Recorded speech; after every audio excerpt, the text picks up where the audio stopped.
Addendum: 10 humans and a banker. 10 humans decide they want to start their own community, but they have no common money to build their economy on. A banker from a nearby town agrees to help them out. He loans each person $10, money that he simply prints up in his basement, and agrees to accept interest-only payments on the loans at a rate of 10%, a tiny $1 interest payment per person per year. So, the new community begins with a total money supply of $100.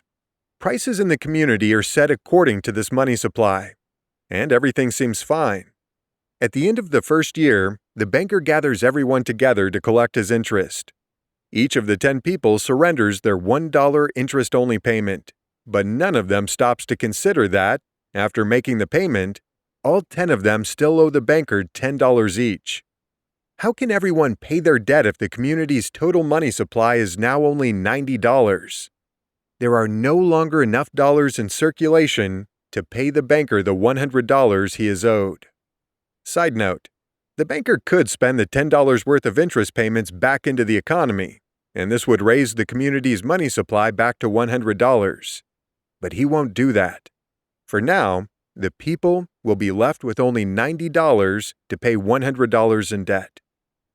Although the common people might not have figured out their debt predicament, they have noticed that getting a fair price for their products and services seems a little tougher than the year before. Prices seem to be dropping, but the banker understands why. He knows that there are fewer dollars in circulation, and this raises the value or purchasing power of each dollar. As the value of each dollar goes up, the number of dollars a customer is willing to pay in exchange for another person's products or services goes down. By the end of the second year, one of the borrowers, a successful businessman who's managed to accumulate $15, makes his interest payment and pays off his debt in full. So, as everyone else makes their second $1 interest-only payment, he pays both the interest due and the $10 he originally borrowed. This reduces the community's total money supply by another $20. $10 in interest payments, plus the businessman's $10 principal payment. There are now only $70 to be shared by all 10 people in the community, and 9 people still owe the banker the full $10, $90 in total debt. 2 more years pass, and 2 more people manage to earn enough to pay off their debts. So by the end of the 4th year, the money supply is reduced by another $38. $18 in interest payments, plus another $20 from the 2 individuals who, despite the difficulty, earned enough from the shrinking money supply to pay off their loans. There is now only $32 left in the community to be shared among all 10 people, and 7 of those people still owe the banker $10 each, $70 total. At this point, it will be nearly impossible for those who are still in debt to make their $1 interest payments, let alone pay off their debt. Where once there was $10 for each person in the community, there is now only $3.20. With so few dollars left in circulation, the purchasing power of each dollar has gone through the roof. Prices have fallen drastically, and the economy is in shambles. If the banker does not help the people out by putting more money back into the community, bankruptcies are inevitable. Bank seizure of property is inevitable. Financial ruin is inevitable. The businessman, who paid off his debt first, approaches the banker. He explains to the banker that the people want to work. It's just that times are tough. At its height, his business employed half the town. Now, he is down to just a couple employees, and he has had to cut their pay.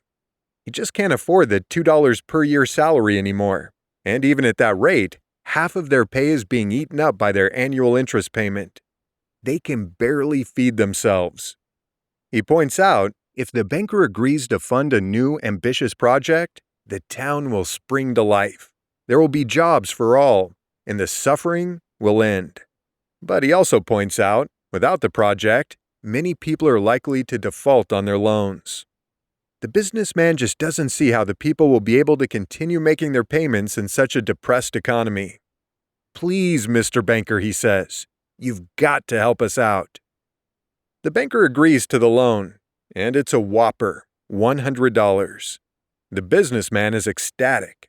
Shaking the banker's hand, he promises to make good on the loan. He's not only certain his new venture will be profitable, he's certain the whole town will benefit. "Oh, thank you, Mr. Banker," he says sincerely. "You have done a good thing here." But nobody stops to think that there is now $132 in the economy to cover $170 of debt. And each year, $10 in interest will be due on the new $100 loan, and $7 will be due on the $70 that was unpaid from before. The banker knows the math, and with a smile, he creates the $100 out of thin air, and the cycle starts over. Welcome to the debt-based monetary system. Whether it is a small community or a powerful nation, any economy built on this fraudulent system is doomed. Its debt is mathematically inescapable, and if the people start paying down their debts, or if the banks simply refuse to renew loans, the money supply will evaporate, and financial ruin will follow. When the federal government talks about paying off the national debt, it is lying to you. It cannot do this without destroying our economy.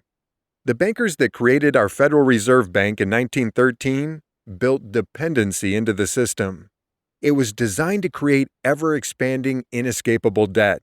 And at the national level, that means ever-expanding control over the political and bureaucratic institutions that feed and depend on dishonest money. Enough is enough. Please share this information with others. This book can be read for free at joeplumber.com. For a deeper dive into those who created and/or infiltrated the instruments that are being used against us, check out Tragedy and Hope 101. Last but not least, if you found this information useful, please consider leaving a rating or a review at Amazon.com or other relevant websites. It really helps. Thank you. This has been Dishonest Money, Financing the Road to Ruin by Joseph Plummer, narrated for you by Joshua Mackey. The entire text of this audiobook, including more than 150 footnotes, is available for free at joeplumber.com.